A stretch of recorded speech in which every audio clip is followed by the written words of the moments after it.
Hi, my name is Jane. I might have met you before at the Lakeside. Today I'm going to show you how to do a stencil sponge painting. For this you will need the materials, some paper, paint, scissors, a pencil, a plate, and maybe some masking tape. If you would like to go around the house and gather your equipment, and pause the video now. Okay, once you've gathered all your materials together, the next thing we need to do is to stretch your piece of paper either onto your table or onto a board. I've put mine onto the board. Don't worry if you don't have any masking tape, you don't need to use that. But I've done mine onto a board and I stretched the paper out, which means that as it gets wet, it might wrinkle a little bit, but then after that it will dry nice and flat. I'm going to take my dark colour of my purple and I'm going to have that as the background colour. So the first thing that I'm going to do is I am going to paint the background, all of it in. I'm not going to use any water because I want it to dry quite quickly. So I'm going to cover the whole of my piece of paper in one colour. It doesn't matter if you can see your brush strokes or if it's so it's a little bit thicker in some places than others. So I just want to make sure that I paint it all in.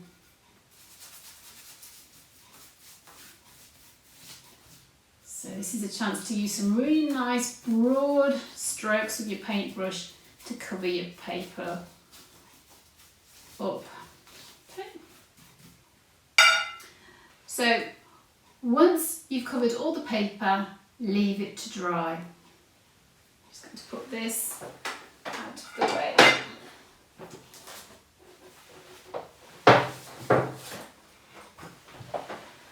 While it's drying, you can then create your stencil. I have used a piece of A4 white paper to create mine. To create the stencil, you can fold your paper in many different ways.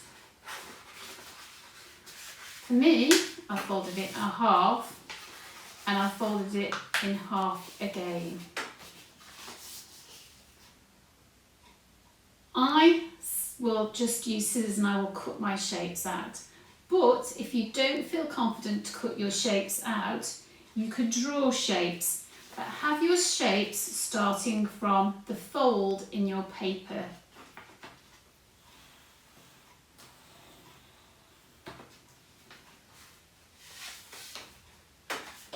This is one I did previously.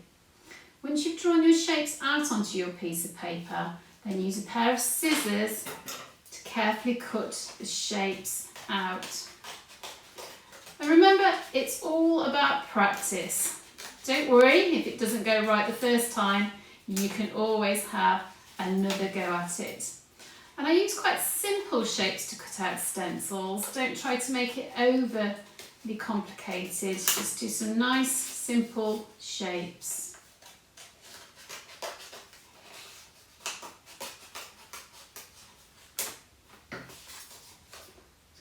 So I'm using the main line or the main fold and then I'm cutting along,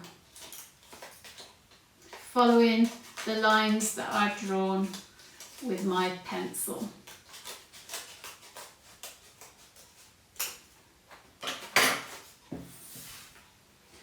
So when I cut it out, I have my stencil. So you can look at lots of different things. You might want to look at leaves, you might want to look at flowers. Perhaps for your first one, just stick to some simple shapes and you have many multiples of the same shape. So I've got that one. And this is one where I folded the paper in half and then half again. So from that way, I open it up, then I just have a stencil like that. Okay. So I'm going to use this stencil, take things out of my way, and then I'm going to go back to my now dry piece of paper where I've blocked in the background. And I'm going to put some paints onto my plate. So I've got a mixture of paints. I've got the dark colour, which is the purple.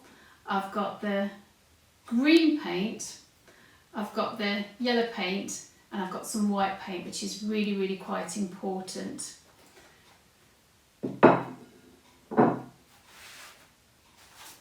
What I'm going to do now is I'm going to use my stencil to create my picture. So I'm going to place the stencil on top, and then I'm going to use my sponge. I'm not going to try and take too much paint because I don't want to overload my stencil. And I'm going to start off with the dark colours. I'm using my sponge to mix the paints. So I'm going to start with mixing a little bit of purple into the green. And I'm going to hold my stencil down. Don't worry if it moves a little bit. And I'm going to dab over the shapes. Here again, we don't want too much water because we don't want our paper stencil to go too soft. So I'm dabbing all the time over my stencils.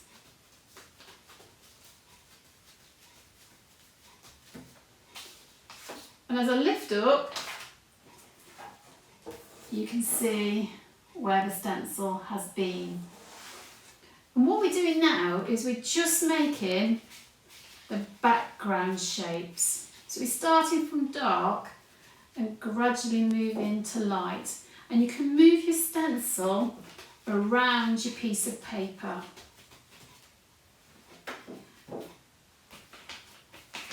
I think many of you will have seen wrapping paper. You get that lovely repeated patterns on a piece of paper. And so what we're going to create is we're kind of creating our own wrapping paper. So I'm kind of lifting it up and placing it down.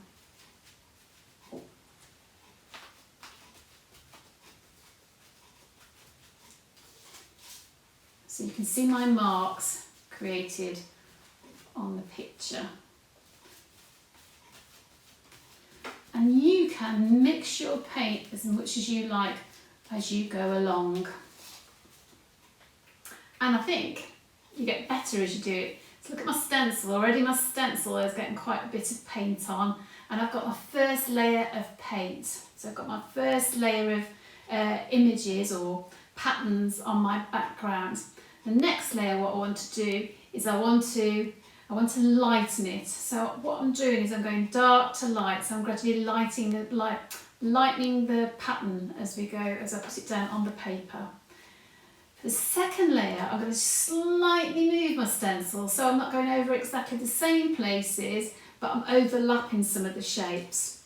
And I'm going to make the next colour lighter.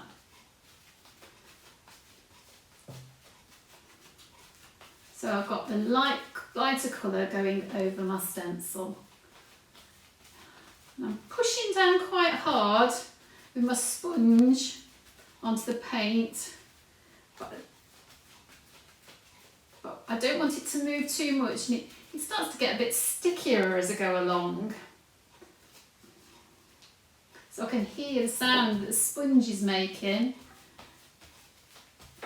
as I push it onto my picture. And you can start to collect some of the other colours that are on your plate too. So now I'm starting to pick up some of the yellow too. So for my next layer, I'm going to use the yellow, perhaps with a touch of green in it.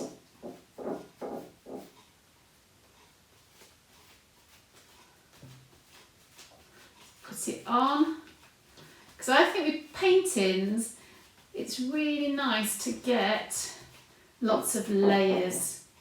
When I'm painting, I like to have lots and lots of layers as I'm going on, and I'll start with a background colour and then I'll build it up and build it up until I get feels like there's lots and lots of depth within my pictures. And doing this technique really shows you how you can develop the depth within your paintings. And it doesn't matter if you're 6, 7, 8 or 11, 12, 13. You can still create something that can make you quite surprised at what you've achieved at the end of it.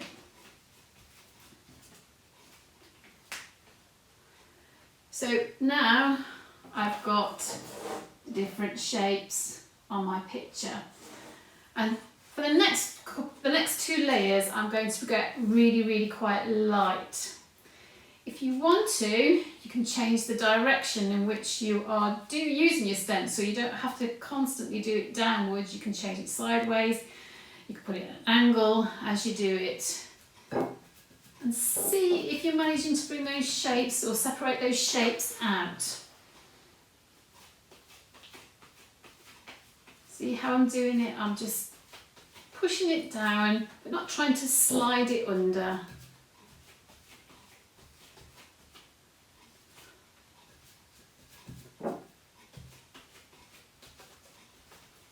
Look what that one looks like. So then I'm going to get pictures going in that kind of angle as well.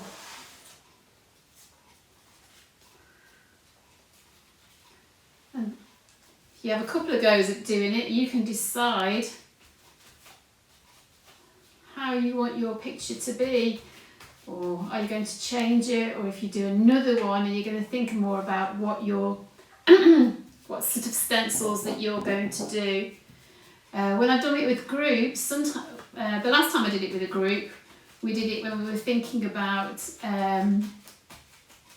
still life, and we were looking at lots of leaves and patterns from nature, and we were using those patterns to then create our stencils, so that the students could see through from the beginning to the end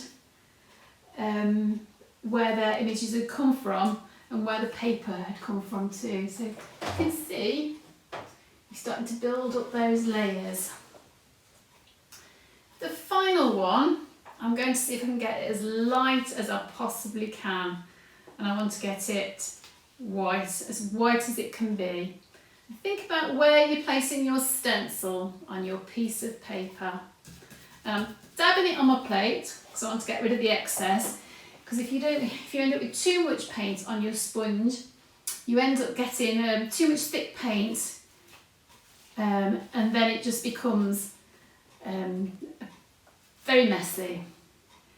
You might like that. You might enjoy getting really messy with your sponge, but make sure it's okay with the adults that you're working with.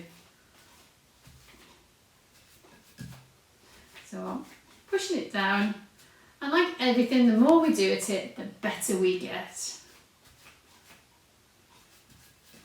And if you do it the first time and you're not so quick keen on it, do try and have another go at making your own stencils. So I'm just wondering where I actually want to do any more painting on mine. And I think I'm going to go over this bit here because I'd like that a little bit whiter.